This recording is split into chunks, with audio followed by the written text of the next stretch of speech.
Belarus is distributing tents and relief supplies to refugees gathering near its border with Poland. Thousands of people have been waiting to cross into the European Union in freezing and dire conditions. Poland is accusing Belarus of destroying a temporary border barrier and using laser beams to blind Polish security services. Belarusian President Alexander Lukashenko ordered tents to be set up on Saturday. And this comes after the body of a young Syrian man was found near the border, bringing the number of migrant deaths to 11. There's been military build-up on both sides of the border, and that includes drills by Russian and Belarusian paratroopers. Poland has accused Russia of masterminding the crisis, but Russian President Vladimir Putin has hit back, saying Western countries are ultimately responsible for the migrant crisis. Julia Chapman reports.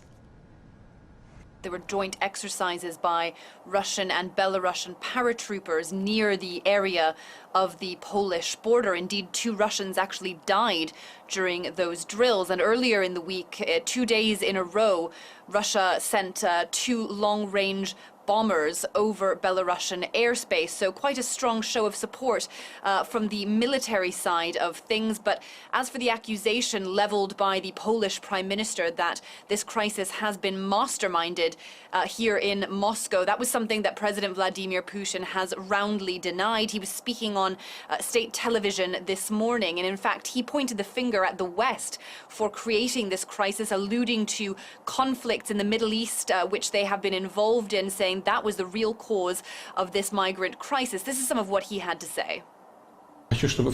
I want everyone to know we have absolutely nothing to do with it. Everyone is trying to make us responsible for things, for any reason and for no reason at all. Our aviation companies do not transport these people. None of our companies do.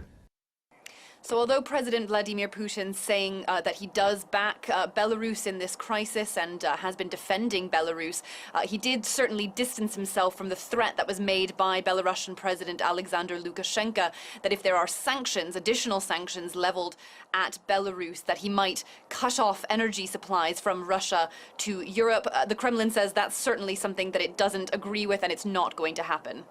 Iraq says that it is cancelling all direct flights to Minsk. Turkish Airlines and Belavia, the Belarusian airline, have both cancelled the Istanbul to Minsk route, which was being taken by a number of these migrants trying to get to the Polish border. And Belarus also says that it has turned back some 2,000 migrants and has cut off some of the firms that were helping facilitate their movements into Belarus and towards the EU. Now, that claim by Belarus is difficult to verify, but if all of these things are happening, then it's certainly likely that the flow of migrants is likely to slow in the coming days, but that hasn't yet happened, and there are still many people moving towards the border, where there are currently around 2,000 people stranded, trying to get into the EU, but also not able to go back into Minsk. And that is really causing humanitarian concerns. Aid agencies are struggling to get access, and several people have already died in the freezing temperatures. Just today, another death was confirmed, in fact, on the Polish side of the border, of a Syrian man around the age of 20. Now let's bring in current affairs commentator Einar Tangen for more on this. Einar, it's good to have you with us. So we're looking at quite an escalation on the border there. How did things get to this point? Well, years of war and indifference and hypocrisy are finally taking their toll.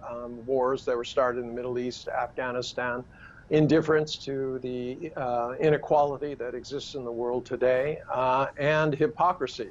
There are a set of laws that the US and EU championed many years ago, which they are now refusing to honor. Instead, what they're doing is asking intermediate countries, whether it's Mexico or Belarus or wherever, to hold these refugees indefinitely when they're coming north, instead of actually doing. There needs to be a complete overhaul and a fresh look at refugee laws, but for some reason that is not what is being discussed. Because the reality is, I know that it's a desperate situation for the migrants there on the border. I mean, we're getting reports that a 14-year-old froze to death. The death toll now is at 11. So something needs to change. Someone needs to budge. What's the solution, and what do you expect to happen?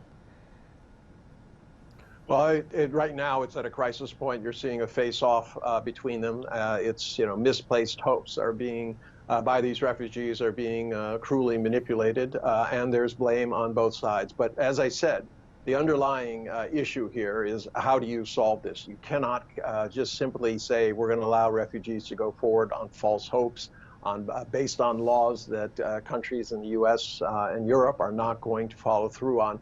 So it's time to have a fresh reset, get these people back to where they are, stop creating wars, stop interfering in other countries, and instead try to figure out how to keep people where they should be in their countries of origin.